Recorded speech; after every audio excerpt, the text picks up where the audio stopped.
Alright, good morning candidates. I'm your first interview panel for today. My name is Elisa Sofia.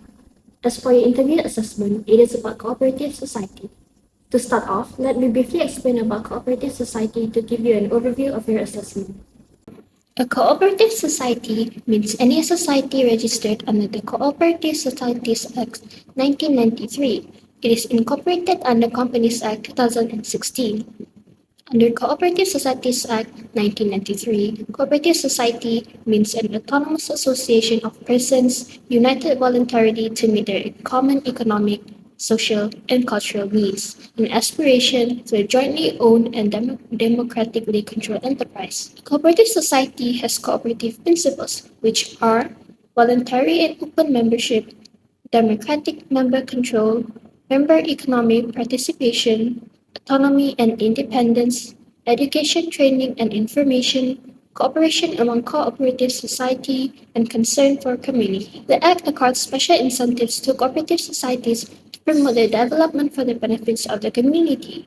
In this public ruling, for the purpose of income tax, a cooperative society is defined under the ITA 1967 as any cooperative society registered under any written law relating to the registration of cooperative societies in Malaysia. Cooperative societies are accorded special tax treatment under Section 65A of the ITA 1967. A cooperative society registered outside Malaysia is not subject to this ruling and is taxed like a non-resident company.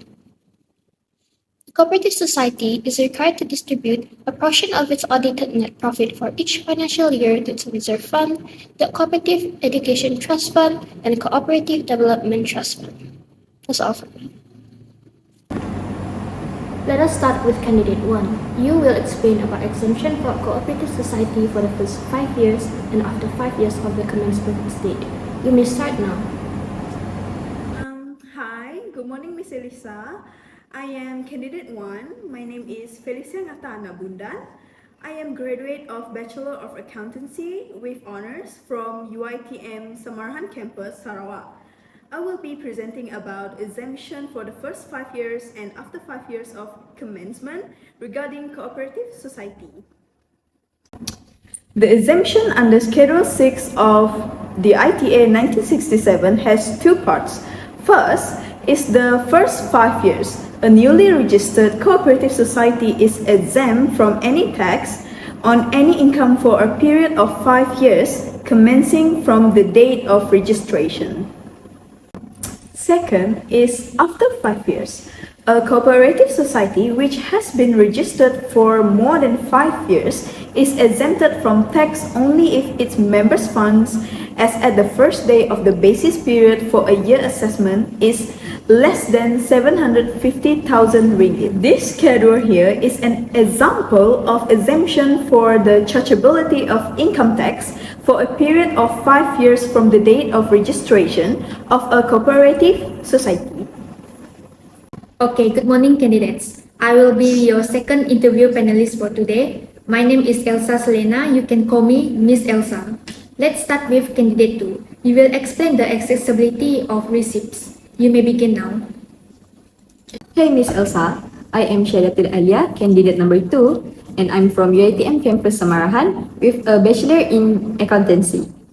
I am going to present the accessibility of receipts and the treatment of capital allowance together with losses during tax exempt period. Moving on, I will be presenting on accessibility of receipts. Contribution by members, including entrance fees, member fees, and subscriptions, are not considered taxable income for cooperative societies. These exemptions support the operational and community-focused nature of this organization. However, business income derived from business dealings is subject to income tax during periods when the cooperative is not tax-exempt. This ensures that business activities are taxed similarly to any other business when the tax exemption does not apply. Lastly, investment income such as rental income is taxable if the cooperative is not tax-exempt, following standard taxation rules. Regarding the treatment of capital allowances and losses during tax-exempt periods, the tax authorities' practice is to disallow adjusted losses and capital allowances. This is because income was exempted at the gross income level as outlined in Section 127 subsection 5 of the Tax Code.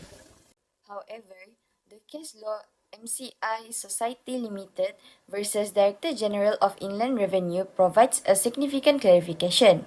According to this case, cooperatives are entitled to carry forward adjusted losses and capital allowances incurred during the tax-exempt period to the subsequent taxable periods. This means that while income during the tax-exempt period is not taxable, the losses and capital allowances can be applied to income in future periods when the cooperative is no longer tax-exempt. Section 127 refers to this income as chargeable income, allowing this deduction to be recognized and utilized in subsequent taxable periods.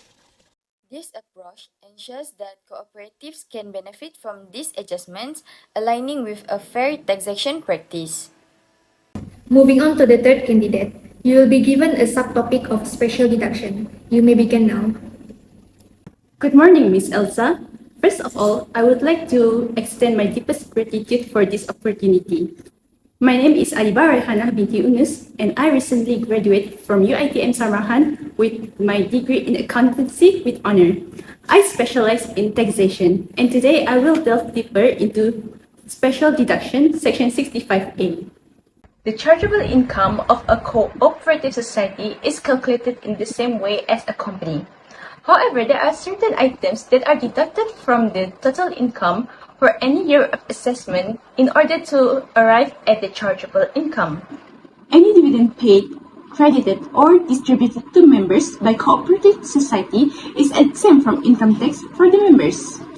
This means that members do not have to pay income tax on dividend even though the cooperative society itself is not exempt from the tax. Additionally, starting from August 30th, 2008, interest income, gains or profit and bonuses paid to resident individuals by a registered cooperative society will be tax exempt. Next, candidate 4 will describe the amount transferred of various funds. Good morning, Miss Elsa. I'm candidate 4, and my name is Natasha Gerbestori, graduated from Bachelor Degree of Accountancy in University Malaysia Sarawak, UNIMAS. I'm going to present about item of special deductions of cooperative society. For cooperative societies, they are allowed to deduct two special deductions. The first special deduction is the fund transferred by cooperative society during the basis period for that year to statutory reserve fund, educational institutions, cooperative organization established for the furtherance of cooperative principles, cooperative education trust fund, and cooperative development trust fund as may be required under the provisions for any written law relating to registrations of cooperative societies in Malaysia. This fund will be allowed as special deductions. However, the maximum sum to be deducted shall not exceed 25% of the audited net profit for the basis period. As I have mentioned that cooperative organization established for the furtherance of cooperative principle is under amount transferred to fund, the principles of cooperative societies are voluntary and open membership, democratic management, limited return on capital contribution by members, equitable provisions of profits, promotion of cooperative education, and active cooperative among registered cooperative societies. The second special item is members' fund. The amount equals to 8% of the members' fund as the first day of the basis period for the year of assessment will be allowed as a deduction. Moving on to candidate 5, you will be given a subtopic about tax rate and tax admin within cooperative society. We may start now.